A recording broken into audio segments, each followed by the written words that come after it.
Hello friends, welcome to my channel. Friends, APWIT 2024కి సంబంధించి చాలామంది రేషన్ కార్డు ఉండాలా, అలాగే క్యాస్ట్ అండ్ ఇన్కమ్ సర్టిఫికేట్స్ అనేవి పాతవి సరిపోతాయా, లేదంటే కొత్తగా మళ్ళీ చేయించుకోవాలా అని అడుగుతున్నారు. ఫ్రెండ్స్, దీని గురించి అయితే వీడియోలో తెలుసుకుందాం. వీడియోని అయితే అక్కడ స్కిప్ చేయకుండా వినండి. అలాగే కొత్తగా మన ఛానల్ చూస్తున్న వారు సబ్స్క్రైబ్ చేసుకొని పక్కన ఉన్న బెల్ ఐకాన్ని ఆల్ అనే ఆప్షన్లో పెట్టుకోండి. ఫ్రెండ్స్, మనకి రేషన్ కార్డు ఉండాలంటే రేషన్ కార్డు ఉండాలి, కానీ అందరికీ అవసరం లేదు.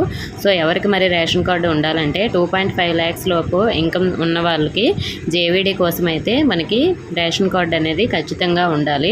సో ఎందుకంటే ఇంతకుముందు మనకి రేషన్ కార్డు లేకపోయినా ఇన్కమ్ సర్టిఫికేట్ ద్వారా జేవీడీకి అప్లై చేసి 5 స్టెప్ వెరిఫికేషన్ అలాంటి వాటికి అన్నీ కూడా ప్రాబ్లం లేకుండా ఉండేది. కానీ ఇప్పుడు రేషన్ కార్డు నెంబర్ అనేది 5 స్టెప్ వెరిఫికేషన్లో ఖచ్చితంగా అడుగుతున్నారు. సో మనకి లాస్ట్ టైం నుంచే ఈ ఆప్షన్ కూడా తీసుకొచ్చారు. కాబట్టి మీకు స్కాలర్షిప్ కావాలి అనుకుంటే మీకు రేషన్ కార్డు కూడా ఉండాలి.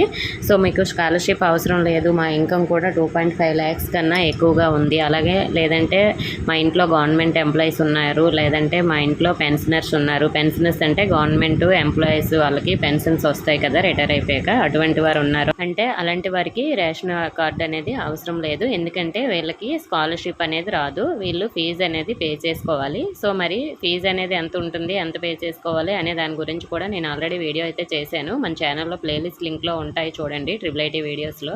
సో గవర్నమెంట్ ఎంప్లాయీస్ ఎంత ఫీజు కట్టాలి, అలాగే మిగతా వాళ్ళు ఎంత ఫీజు కట్టాలి, మనకి స్కాలర్షిప్ వచ్చినా కూడా మీరు ఎంత అమౌంట్ కట్టాలి, అన్నీ కూడా ఆ వీడియోలో అయితే ఉంటాయి. సో అలాగే మనకి క్యాస్ట్ అండ్ ఇన్కమ్ సర్టిఫికేట్స్ అనేవి పాతవి సరిపోతాయంటే మనకి క్యాస్ట్ సర్టిఫికేటు లాస్ట్ ఇయర్ అయినా కూడా సరిపోవచ్చు, కానీ ఇన్కమ్ సర్టిఫికేట్ అనేది 2024లో చేయించిందై ఉండాలి. ఒకవేళ 2024 జనవరిలో చేయించినా కూడా సరిపోతుంది, లేదంటే ఇప్పుడు మళ్ళీ మీరు న్యూగా చేయించాలి. మనకి సచివాలయంలో ఒక ఆప్షన్ కూడా ఉంది. మీ ఓల్డ్ ఇన్కమ్ సర్టిఫికేట్ తీసుకువెళ్తే ఆ నెంబర్తో వెంటనే మనకి న్యూ ఇన్కమ్ సర్టిఫికేట్ అనేది ప్రింట్ వచ్చేస్తుంది. సో మీరు ఈ విధంగా అయితే న్యూ ఇన్కమ్ సర్టిఫికేట్ అనేది చేయించుకోండి. తర్వాత మళ్ళీ మీకే ప్రాబ్లం అవుతుంది. కౌన్సిలింగ్ టైంలో మళ్ళీ మీకు జేవీడీకి అప్లై చేయాలన్నా, ఏదైనా మనకు స్కాలర్షిప్కి అప్లై చేయాలన్నా న్యూ ఇన్కమ్ అయితే అడుగుతారు. కాబట్టి మీరు ఇప్పటికే చేయించుకోకపోతే వెంటనే చేయించుకోండి. కౌన్సిలింగ్ టైంలోపే మీకు ఇవన్నీ కూడా డాక్యుమెంట్స్ రెడీ చేసుకుని ఉంచుకుంటే ఇంకే ప్రాబ్లం ఉండదు. ఓకే ఫ్రెండ్స్, మీకు ఇంకా ఏమైనా డౌట్స్ ఉంటే కామెంట్ చేయండి. ఇన్ఫర్మేషన్ అయితే వీడియోని తప్పకుండా లైక్ చేసి మీ ఫ్రెండ్స్కి కూడా షేర్ చేయండి. మన ఛానల్ కొత్తగా చూస్తున్న వారు సబ్స్క్రైబ్ చేసుకోండి. Thank you for watching.